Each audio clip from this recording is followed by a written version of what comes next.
obviously anyone that's out there growing their own food is going to become an adult fairly quickly, because they're going to realize they have to take responsibility. They got to get out there and nurture their plants. They have to be the nurturer. The nurturers slowly become the adults.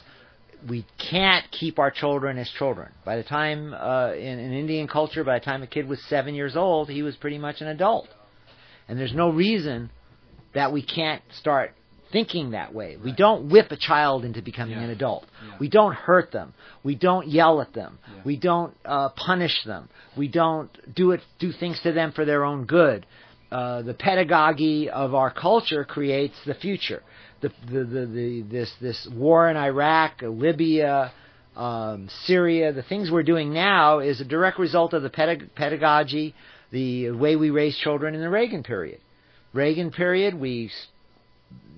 in the 80s, we were punishing children. We were spare the rod, spoil the child, and where this is for your own good, we're going to beat the shit out of you for your own good. Right. And that's what we're doing to the world now. So these 30, 40-year-old people that were raised that way now think they have to do that to the rest of the world. Yeah. But if you raise a child and when a child comes into this world, if you look at him as an emissary from a spiritual place, and you treat him that way for the first year or so until he forgets where he came from, and you give him that respect, it's amazing how much you can learn from children. Mm-hmm. And then as the children evolve, they want to grow things. They want to eat natural. We just had a party, and one of the guys brought a cooler of, it was almost healthy drinks or whatever it was canned, juices and stuff like that. And I made all this other alternative shave ice stuff that I do, and all made from fruits and stuff like that.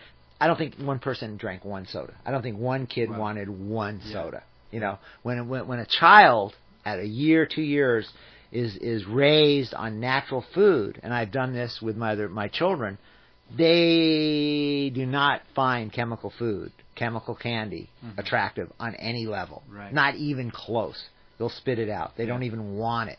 Because once they understand what real food is, then they have that connection. Then they can make their food choices, because then their genetics is set up in a survival mode that they actually can make correct food choices. When a kid is given, and this is why we're talking about Hawaii, when we look at the genocide that's going on here with their lihi mui and the aspartame-laden drinks and foods and the sodas and the crappy, horrible foods that most of these kids are eating, they've completely lost touch. And then when we look at the culture, the diabetes, the obesity, the heart attacks, and just the suffering that people are going through, and then the drug addiction and all these other things that have come along, just destroying the Hawaiian culture. And we get back to, is it on purpose? Is it by design? And you have to almost think that there's somebody up there pulling strings. Part of me really believes it's just the system is rolling on. Yeah. And people want to be part of the system, they're just going to roll on. And the school system itself is a kind of a Prussian European kind of amalgamation over the last 40, 50, 60, 100 years that really weeds out the children that aren't going to perpetuate the system. Those are the kids that don't go to college. The kids that are thinking for themselves, that are really doing it, that aren't going to perpetuate the system, usually don't rise to the top. They don't make the big money. So the school system itself weeds out the people that aren't going to support the system. So I think a lot of it has to do with school systems. And we're seeing a lot of energetics right now. I was going to say, that's the next thing I wanted to address, because I see some pockets of great positive stuff coming out. Especially I went up to Hawaii about a month and a half, 2 months ago for the hip agriculture day that they had up there. Okay. It was fantastic. They put out a lot of really good information. They had a day of all different types of bands headed by Medicine for the People, headlined by Medicine for the People, and there was an amazing number of kids up there, and it seemed so refreshing to actually see, all the mothers with their children, and it seemed so nice family oriented without it being corny. It was just genuine.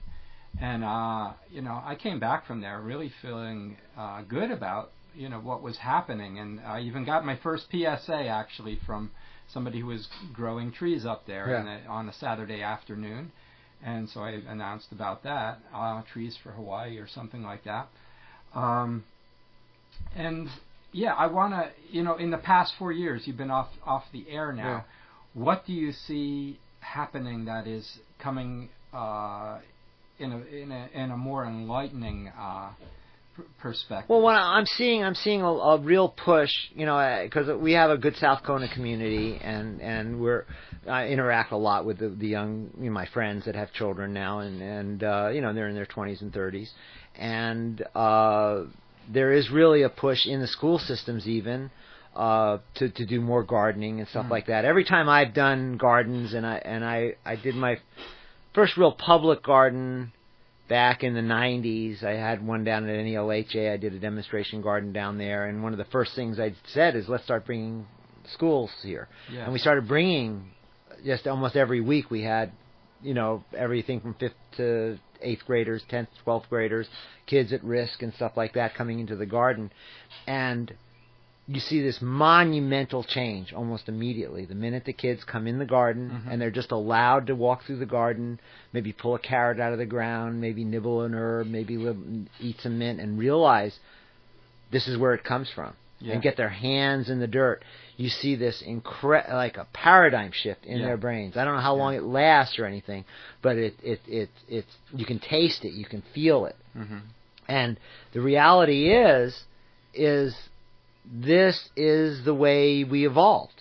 Kids should be out in the fields, and should be helping, and should be doing stuff, and not working like slaves, but helping as much as they can, because kids want to help. Exactly. That's what grounds them, keeps them from flipping out and going. But unfortunately, in our agricultural system, any responsible parent isn't going to allow their kids to go out into their coffee field, because they've sprayed Roundup, they've sprayed Malthion, they've sprayed all kinds of stuff. If you're not buying organic Kona coffee, you are, I think, certifiably insane at this point. We have a borer over here right now, a coffee borer, that is just creating havoc, mostly in the chemi fields, because the organic guys, we were building up our beneficial or Boviana bassiana, and there's a bunch of beneficial funguses that'll kill this insect.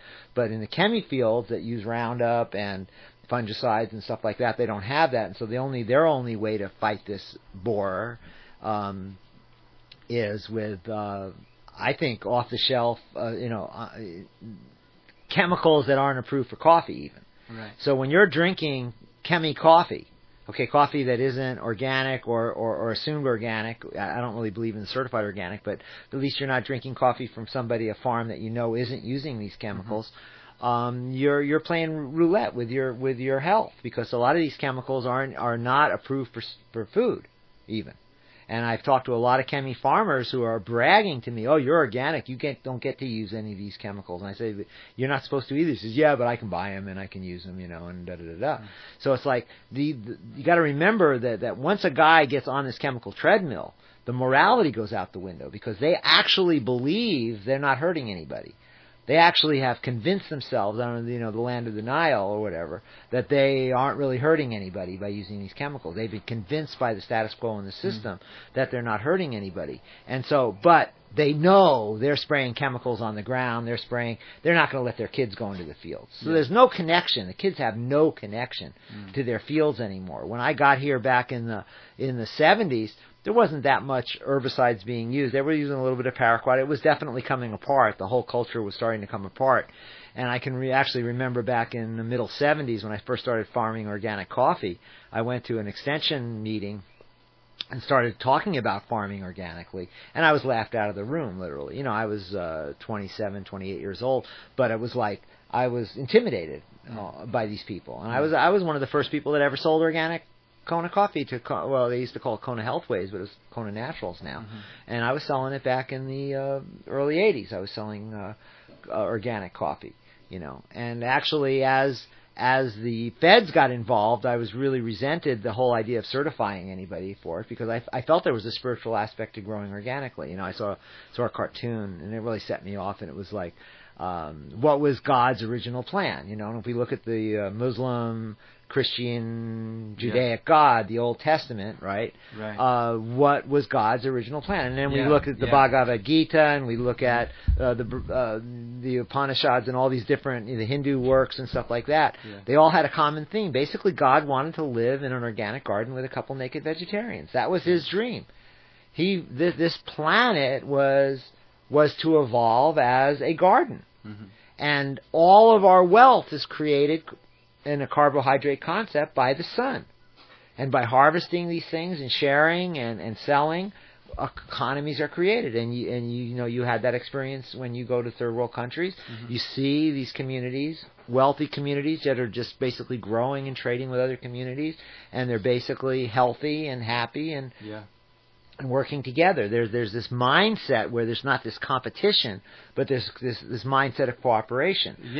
That's the amazing thing about going over to Thailand, and you see these pockets of agriculture and what they're doing with their irrigation systems and growing these huge, long strips of lettuce and great greens. It's unbelievable. I mean, there's weeds that we have here that they grow. They grow like hono grass is one of their...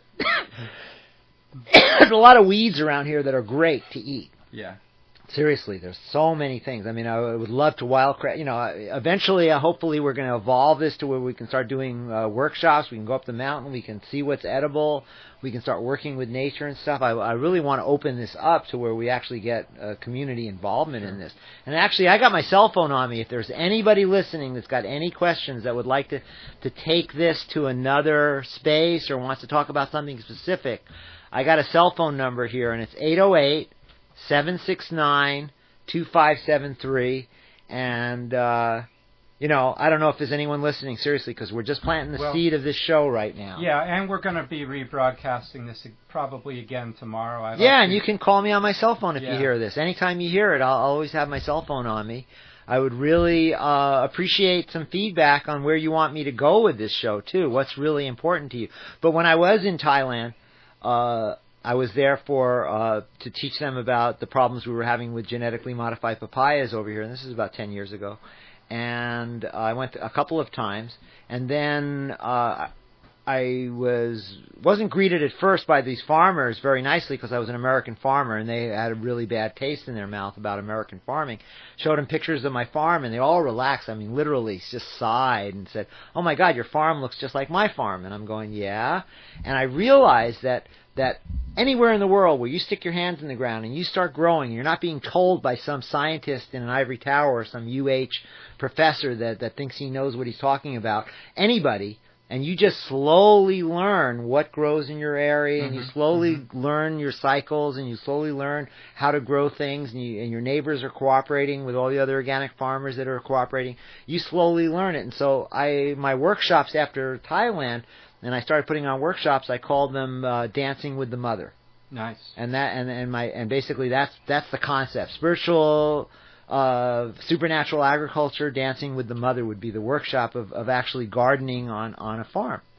Well, and you see that everywhere. I mean, I don't care where you go. Well, while we're on the subject, I can't help but tell this story because it's pretty fascinating. And it's actually an ex-wife story with somewhat of a happy ending. I mean, my former wife and I, we split back in 1993. She went to Seattle. She opened up an art school. She had a vision in mind of stuff that she wanted to do. Well, we've been out of touch now, since almost, it seems like 20 years, almost 19 years or so. And, we do have this thing called Facebook, and I noticed that, she had joined about 6-7 months ago, and I was thinking to myself, I put out an invite. I hadn't heard back from her. Suddenly, just at the second when I came up with that thought, she actually, almost like as if it was a radio signal, accepted my friend request. And as I come to find out now, she's moved to Kenya in Africa. I mean, she's literally moved, not just going there for a little trip or something. She's taking care of kids in an orphanage and teaching organic gardening, which is something she did in Haleakala Waldorf School when we lived